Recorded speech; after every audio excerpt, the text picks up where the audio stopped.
Larangan mudik berdasarkan peraturan Menteri Perhubungan berlaku hanya untuk daerah PSBB dan zona merah. Hingga kini ada 24 wilayah yang telah mendapatkan restu PSBB. Ya, lantas bagaimana dengan daerah di luar zona merah ataupun juga PSBB? Apakah mereka diperbolehkan mudik? Bagaimana pula pendekatan yang dilakukan terhadap warga yang tetap bersikeras ingin mudik? Bersama kami telah bergabung juru bicara Kementerian Perhubungan, ada Ibu Adita Irawati. Selamat sore Ibu Adita.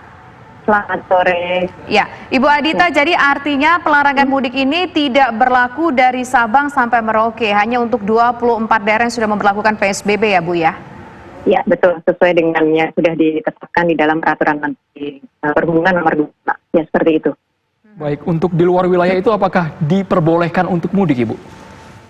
Ya, pada prinsipnya peraturan ini kan untuk mencegah penyebaran COVID-19 lebih luas lagi ya di seluruh Indonesia.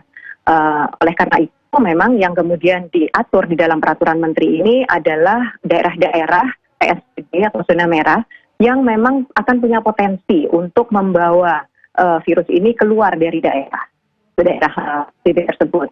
Sehingga untuk daerah-daerah yang masih belum PSBB saat ini belum ikut diberlakukan peraturan ini. Dan mudik, kemudian gerakan penumpang dan sebagainya, ini masih bisa dilakukan, tapi tentunya dengan mengikuti protokol kesehatan dan tetap menjaga jaga jarak atau physical distancing. Gitu. Ya, Ibu Adita, ini intinya pemberlakuan pelarangan mudik ini hanya untuk wilayah Jabodetabek dan Bandung Raya saja, Bu? Oh tidak, karena tadi sudah disebutkan bahwa daerah PSBB kan ada, kalau saya tidak salah sudah ada 28 ya. Nah ini daerah-daerah inilah yang akan ikut di dalam ketentuan peraturan Menteri Perhubungan ini gitu. Baik, bagaimana mekanisme di lapangan Bu? Mengingat pemudik itu ada juga yang berasal dari daerah non zona merah menuju ke Jabodetabek maupun sebaliknya. Nah ini, jadi khusus untuk daerah-daerah yang sudah PSBB kemudian ditetapkan di dalam peraturan Menteri nomor 25 ini pada dasarnya adalah keluar dan masuk ya. Jadi baik mau yang keluar maupun yang masuk itu tidak diperbolehkan, sehingga istilahnya juga dilarang keluar dan masuk daerah PSBB. Oleh karena itu daerah mudik yang kemudian mau masuk Jabodetabek atau mau masuk daerah PSBB, ya ini mohon maaf tidak bisa memasuki kawasan tersebut. Gitu. Oke. Nah, Ibu Adita, ini kan memang ada 28 daerah yang sudah diberlakukan PSBB. Tetapi begini, Bu, terkadang kan orang yang tahu jalur-jalur tikus itu juga banyak, Bu. Nah, kalau checkpoint ini kan mungkin hanya di jalur utamanya saja. Bagaimana lantas mengamankan agar semuanya ini memang betul-betul jalurnya ditutup? Ya, kami sudah berkoordinasi dengan pihak kepolisian, juga dinas perhubungan dan juga pemerintah daerah ya. Sebelum Menteri ini ditetapkan, kami sudah melakukan rapat koordinasi dan kita sama-sama berkomitmen untuk kemudian sama-sama melakukan pengawasan di lapangan khususnya ya. Nah, memang betul bahwa untuk jalur-jalur utama, kemudian jalan nasional, jalan tol ini ada checkpointnya. Nah, ini juga sudah diatur oleh kepolisian, termasuk juga kepolisian daerah.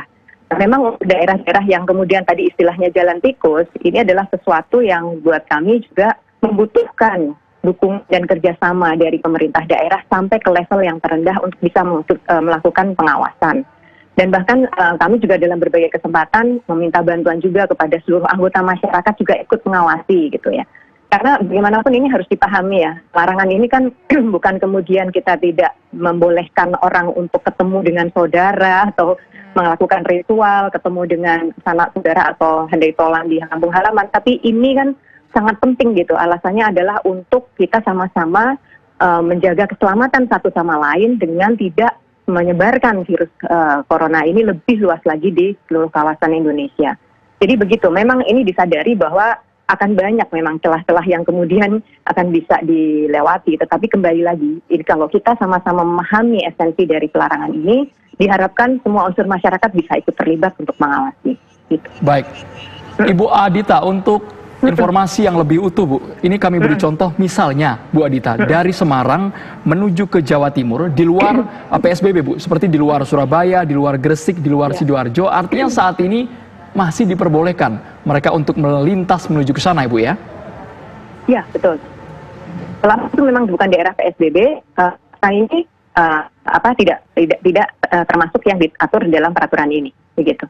Ya Bu, tapi kan begini Bu, kita ketahui bahwa ada beberapa daerah di tanah air ini yang adalah 1-2 kasus terinfeksi COVID-19 warganya di sana. Meskipun jumlahnya tidak masif, jumlahnya sangat kecil sekali dan tidak masuk dalam daerah PSBB. Nah, apakah itu daerah yang seperti itu juga dianggap tidak memiliki potensi untuk melakukan penyebaran meskipun di sana ada kasus, Bu?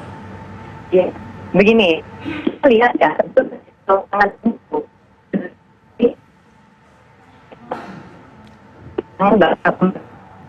secara mandiri yang kita lihat bahkan sebelum ada PM ini, karena memang dari awal sebenarnya pemerintah kan juga sudah mengajak masyarakat untuk tidak mudik gitu. Nah, tapi ini ajakan himbauan memang pada saat itu belum diberlakukan larangan. Namun demikian kita melihat bahwa pemerintah daerah juga sudah banyak yang melakukan inisiatif untuk kemudian melakukan aturan-aturan untuk bisa membatasi atau bahkan melarang orang yang masuk ke wilayahnya. Jadi kami melihat ini sebenarnya juga akan kemudian terbantu oleh inisiatif itu, dan kembali lagi ini sifatnya mungkin pengaturnya PSBB, tetapi bahwa esensinya untuk membatasi atau mencegah penularan ini kembali lagi kita juga selalu mengajak kepada pemerintah-pemerintah daerah yang mungkin saat ini belum masuk PSBB itu juga bisa memperlakukan hal yang sama. Jadi ini kembali lagi sih sebenarnya kalau kita kembalikan ke esensi atau tujuan utama dari adanya aturan ini, sebenarnya ini semua juga sudah banyak dilakukan gitu, oleh pemerintah daerah di berbagai tempat. Ibu Adita, sebagai upaya untuk menekan mobilitas orang, Bu, ini kan berlaku di darat, tapi bagaimana dengan di udara? Karena hari ini Bandara Soekarno-Hatta sudah ditutup. Bagaimana dengan bandar udara yang lain, Bu? Oke, kembali lagi untuk sektor atau subsektor udara untuk penerbangan ini juga sama sebenarnya berlaku untuk daerah PSBB dan zona merah. Jadi kembali lagi ini memang tidak untuk seluruh Indonesia, tetapi untuk daerah-daerah PSBB dan zona merah. Nah, khusus kalau kita tadi bicara tentang Bandara Soekarno-Hatta, ini kami sudah menyampaikan bahwa masih boleh beroperasi sampai hari ini, khususnya untuk maskapai yang memang harus memenuhi kewajibannya melayani penumpang karena memang sudah melakukan reservasi dari jauh hari. Kita harus sadari ya bahwa penerbangan ini memang karakteristiknya agak berbeda, sehingga kami juga melihat bahwa ini hari pertama masih perlu kita sama-sama melakukan penyesuaian, sehingga juga kita berikan kesempatan kepada maskapai untuk bisa beroperasi untuk pelayanan domestik sampai hari ini, sehingga juga tentunya bandara juga akan memberikan pelayanan itu. Nah, kami juga tegaskan bahwa untuk penerbangan internasional ini tidak diatur di dalam peraturan menteri ini, sehingga masih bisa beroperasi seperti biasa. Tapi begini ya Bu ya, kalau untuk di darat kita melihat bahwa hanya 24 atau 28 tadi Bu sebutkan yang sudah ditetapkan untuk PSBB-nya begitu Bu. Tapi informasi yang kita dapatkan bahwa ternyata seluruh penerbangan nantinya akan ditutup, penerbangan domestik Bu. Kenapa demikian Bu?